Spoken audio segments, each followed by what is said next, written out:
Hi friends आमी सोमाज cooking चैनेले आपनादेर सबाइके स्वागत। आज आमी आपनादेर मात्र 1 कप आटा दिए एकदम रेस्टुरेंट स्टाइले चाइनीज खाबार बानिये देखाबो। खाबारटी खेते जेमन मजार तेमन बानानो खूबई सहज और स्वास्थ्येर जोन्नो हेल्दी हबे।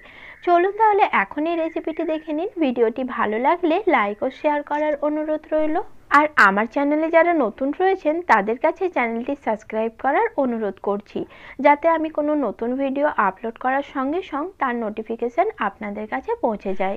আর এই রেসিপিটি তৈরি করার জন্য প্রথমে একটি বড় মিক্সিং বোলের মধ্যে নিয়ে নিলাম 1 কাপ আটা, দিয়ে দিলাম হাফ চামচ নুন, এরপর নিয়েছি জল।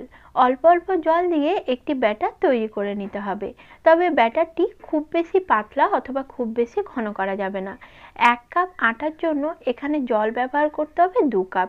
ঠিক যতটা পরিমাণ আপনারা এখানে আটা ব্যবহার করবেন তার ডবল এখানে জল ব্যবহার করতে হবে, তাহলেই রেসিপিটি একদম পারফেক্ট তৈরি হবে।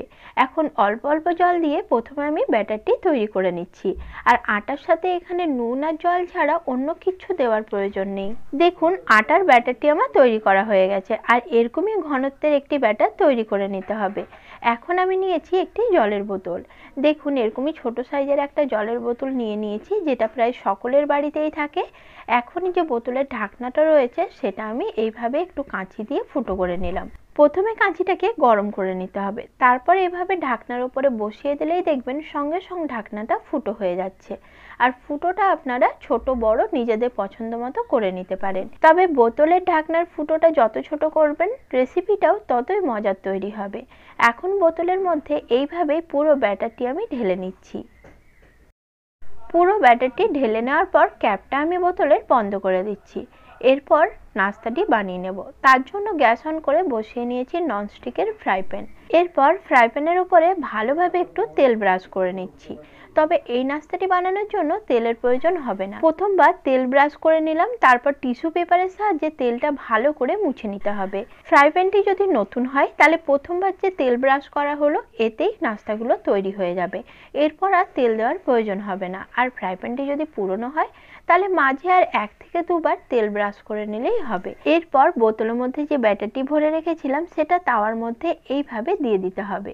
আর 2 থেকে 3 সেকেন্ড মতো ওয়েট করলেই হবে। গ্যাসের ফ্লেমটা মিডিয়াম লোতে রেখেছিলাম। আর দেখুন 3 সেকেন্ডের মধ্যে নুডলস আমার তৈরি হয়ে গেল। আর কত সহজেই দেখুন নুডলস বাড়িতেই তৈরি হয়ে গেল। এইভাবে আটা দিয়ে যদি নুডলস বানিয়ে খাওয়া যায় তাহলে এটা এমনিই আমাদের স্বাস্থ্যের জন্য হেলদি হবে। আর খেতেও দারুণ মজার, দারুণ টেস্টি হয়। একই রকম ভাবে সবকটা নুডলস আমি প্রথমে তৈরি করে নিচ্ছি। আপনারা একবার হলেও বানিয়ে দেখবেন। দোকানে যে নুডলস আমরা কিনে খাই তার থেকেও এটা হবে অনেক বেশি টেস্টি। দেখুন 1 কাপ আটা দিয়ে ঠিক কতটা পরিমাণ নুডলস তৈরি হয়েছে। এখন এর মধ্যে 1 চামচ সাদা তেল দিয়ে আমি ভালো করে মিশিয়ে নিচ্ছি। এইভাবে তেল দিয়ে নুডলসটা আপনারা নর্মাল ফ্রিজে 1 সপ্তাহের জন্য রেখে খেতে পারেন। আর যদি ডিপ ফ্রিজে রেখে খান তাহলে প্রায় 1 থেকে 2 মাসের জন্য এটা স্টোর করা যাবে। এখন এই নুডলসটা রান্না করে নেওয়ার জন্য আমি এখানে কিছু উপকরণ নিয়েছি, যার মধ্যে রয়েছে গাজর কুচি, বরবটি কুচি, আলু কুচি আর একটা পেঁয়াজ কুচি। সঙ্গে নিয়েছি 2টো ফাটিয়ে নেওয়া ডিম। আপনারা আপনাদের পছন্দের যে কোনো সবজি এখানে দিয়ে নুডলসটা রান্না করতে পারেন। এরপর ডিমের মধ্যে আমি অল্প পরিমাণে একটু নুন দিয়ে ডিমটাকে ভালো করে ফেটিয়ে নিচ্ছি। হাতের কাছে গোলমরিচের গুঁড়ো থাকলে এই পর্যায়ে ডিমের সাথে একটু অ্যাড করে দেবেন। এরপর একটি কড়াইয়ের মধ্যে আমি দিয়ে দিলাম 2 চামচ মতো সাদা তেল। তেলটা গরম করে ফেটিয়ে রাখা ডিমটা দিয়ে দিলাম। এখন ডিমটা আমি প্রথমে ভালো করে ভেজে নেব। ডিমটা ভাজা হলে ডিমটা এক সাইডে তুলে রাখবো। দেখুন ডিম আমার ভাজা হয়ে গেছে আর এটাকে এক সাইডে তুলে রেখে দিচ্ছি।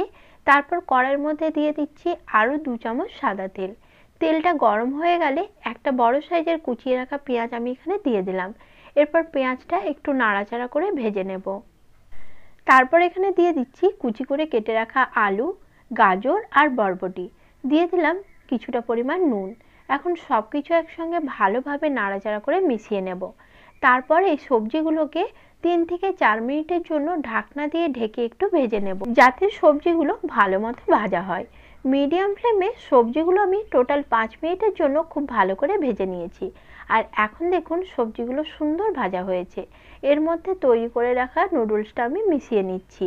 আর এখানে আমি পুরো নুডলসটা রান্না করব না, অর্ধেক পরিমাণ নুডলস রান্না করব, বাকিটা ফ্রিজে সংরক্ষণ করে রাখবো। যেহেতু আটার মধ্যেও নুন দেওয়া ছিল আর সবজিতেও নুন দেওয়া হয়েছে, তাই এই পর্যায়ে আর নুন দেওয়ার প্রয়োজন নেই। এখন ভেজে রাখা ডিমটা আমি দিয়ে দিলাম, তারপর একসঙ্গে সবকিছু ভালো করে মিশিয়ে নিচ্ছি। আমি যেহেতু এই নুডলসটা বাচ্চার জন্য রান্না করছি, তাই এখানে আর কাঁচা লঙ্কার ব্যবহার করছি না। আপনারা ঝাল খেতে চাইলে এখানে গোলমরিচ গুঁড়ো আর কাঁচা লঙ্কা কুচিটা অবশ্যই ব্যবহার করতে পারেন। এরপর নুডলসটা আমি একটি প্লেটের মধ্যে সার্ভ করে নিচ্ছি। রেসিপিটি আপনাদের কেমন লাগলো কমেন্টে আমাকে অবশ্যই জানাবেন। নমস্কার বন্ধুরা, সকলেই ভালো থাকবেন।